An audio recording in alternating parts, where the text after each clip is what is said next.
కళ్యాణ్ పునాదులు వేసినటువంటిది నిర్మాణాలు పూర్తి కావట్లేదంటూ ఈనాడే రాసుకొచ్చింది.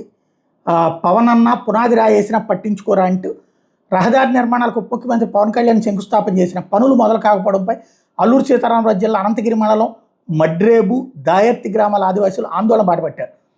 మొన్న శుక్రవారం నాడు సుమారు 3 కిలోమీటర్ల దూరం గుర్రాలతో యాత్ర చేసి నిరసన తెలిపారు.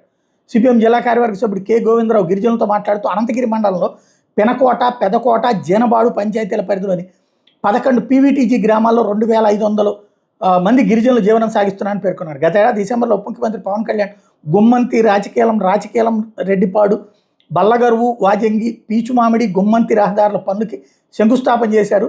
ఇప్పటికీ 7 నెలలుగా వస్తున్న పనులు ప్రారంభించలేదని చెప్పారు. ఇక్కడ గిరిజనులు రేషన్ సరుకులు పొందాలంటే కిలోమీటర్ల దూరం నడిచి వెళ్లాల్సి వస్తుందంటూ ఆవేదన వ్యక్తం చేశారు. మరి పవన్ కళ్యాణ్ స్వయంగా వెళ్ళి అక్కడ నక్సల్స్ థ్రెట్ ఉంది వెళ్ళొద్దు స్వామి అన్నా కూడా అక్కడికి వెళ్ళి అక్కడ ఉండి మరి వచ్చినటువంటి స్టేజీలో వీళ్ళు ఎందుకు మరి ఇట్లా చేస్తున్నారని తేలాలి.